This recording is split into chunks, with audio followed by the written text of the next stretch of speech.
little bit about this book, Forever Strong. So a couple months ago, I think it was before Thanksgiving, I was listening to a podcast, and the first one was with Ed Milet, someone who I listened to, and this doctor, Gabrielle Lyon, was a guest.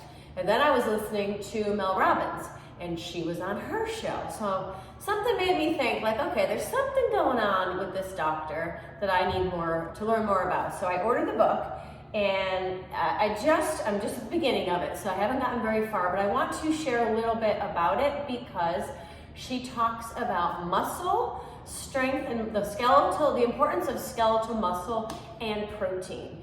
So I am, I'm a big proponent of having my protein shakes every day, and this doctor is just going on and on about how much protein we need and the fact that we need more protein as we age, and nobody seems to understand that or talk about it. So listen up. No matter what your age is, you should be having about 1 gram of protein per body weight. Per body weight. And if you're really active, whether you're an athlete, whether you're a kid in sports, or recreational athlete, or you come to the gym and work out an hour or two or whatever, you need more protein. You need the protein. So I'm just going to share a little bit. I have a lot of tabs. So one of the things she really talks about is building muscle. So as we age, and we all do every day, I know we fight it, at least I fight it, but we want to build muscle. So when we have a strong skeletal muscle, we increase our overall longevity. We're able to maintain the activities of a fulfilling life.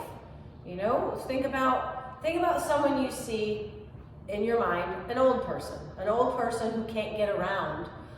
Maybe they're, using a walker or a cane, or even worse, a wheelchair. Like, they can't do the things they love to do. Who wants that? I know I don't.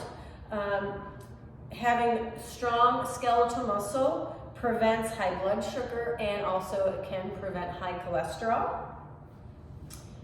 Decrease your age-related cognitive impairment, and you can correct your body composition. So those are just a few things when you have a lot of muscle. So I've been strength training as long as I can remember, because I was always really skinny. And I remember back in high school, I would work out with my boyfriend. We would lift weights.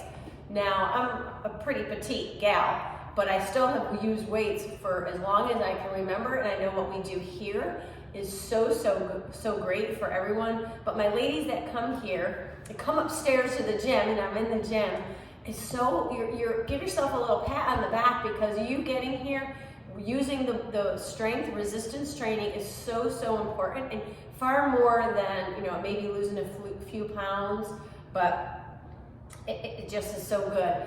And again, this is just something that I'm reading from her. If you do a quick Google search of treatments for autoimmune diseases, it gives you a whole list of prescription medications or surgical options. And really, the science is clear that autoimmune diseases are more prevalent among people who don't exercise. So we learned a lot of this during COVID. Many of the people that used to go to the gym stopped, or people that couldn't go to the gym started working out or walking, doing something outside. And if you probably thought about the people that did that, they probably did not get as sick, and hopefully they're keeping with it. But I know life happens and it gets so busy, but getting outdoors for a walk, beginning a weight training routine, or simply starting to move your body can help relieve pain and stiffness. Like, just think, when you get out of bed and sometimes you're a little achy, you feel a little stiff, it's just because you were still for so long. So moving, no matter what it is, and everybody's at their level, but if you're just starting out, just go for a walk in your yard, or down your driveway, your lane, whatever it might be. There's a whole bunch of things like for cancer, infertility, all kinds of things that can be prevented with healthy diet, protein, definitely a lot of protein, and getting more muscular strength in. And like I said, I'm only at the beginning here, but there was another thing I wanted to read. Standards. So set standards to achieve the health desired. So we're in the beginning of the new year. Many people wrote fitness goals or health goals, like, oh, I'm gonna get to the gym and do this or that. Unless you have a plan, you forget it, you don't do it. So that's why our Be More in 24, Healthy to the Core in 24 group, we have a plan. You have some set things you have to do, and when you have a plan, you tend to stick with it and you have an accountability. So many of my people that started on I think it was the 8th, are going strong. Today is day 15. Some people are starting today, and if not today, start on February 5th. It doesn't make a difference when you start as long as you start, because you have to get your mind right. You have to dream big. Think about who you want to be and see yourself as that. I talk about that in yoga all the time. Like, think about who you want to be, how you want to feel, how you want to look, and think about it. Make concrete plans. Maybe, setting the goal of going to the gym and working out every day is really not realistic. Maybe say, okay, I'm gonna get to the gym 3 times. Get there 3 times. Pat yourself on the back every time, and then move from there. Another one is have a partner, have an accountability. Like, my girls know, like, if someone doesn't show up for class for a few days, I'm usually texting them, or I'm asking, where's Judy, or where's Trish? Like, where are they? I miss them. What's going on? Cheryl hasn't been here in over a week. We did have a lot of snow, and I know in the summer people travel, but just those are some things. Make a plan, stick with it, get a partner. And I'm gonna read one more thing here. So the benefits of higher protein intake along with muscular strength resistance training. So it could be using weights, it can be using bands, it could be using your body weight, like push-ups and plank, tap shoulders, when you're planks.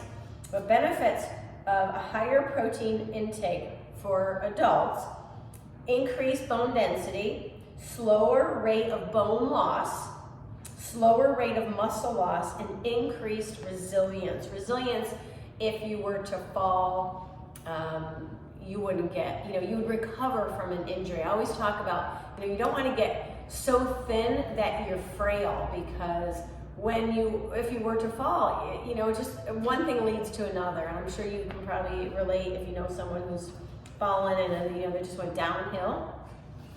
So there's just so much more, and this is true for men as well. I'm going to keep reading. I will share as I go. Like I said, I'm just at the beginning of this book, and it's really good. I would search her on YouTube, Dr. Gabrielle Lyon, and or maybe it's Leon if it's French. Start listening to her, because what she says is really true. Now, she does boast but more meat protein, and I know, I drink my vegan protein shakes. I'm gonna get into the nitty gritty and talk a little bit more, but don't be afraid of having a grass-fed burger or a organic steak sometimes, unless of course you have other things like high cholesterol, but those are good, complete forms of protein that our body needs and craves. So check it out. Listen to her and stay tuned, because I'll be bringing you more tips as I progress through the book. Like I said, strength training and protein is key. Until next time, my friends, your peaceful warrior. Bye-bye.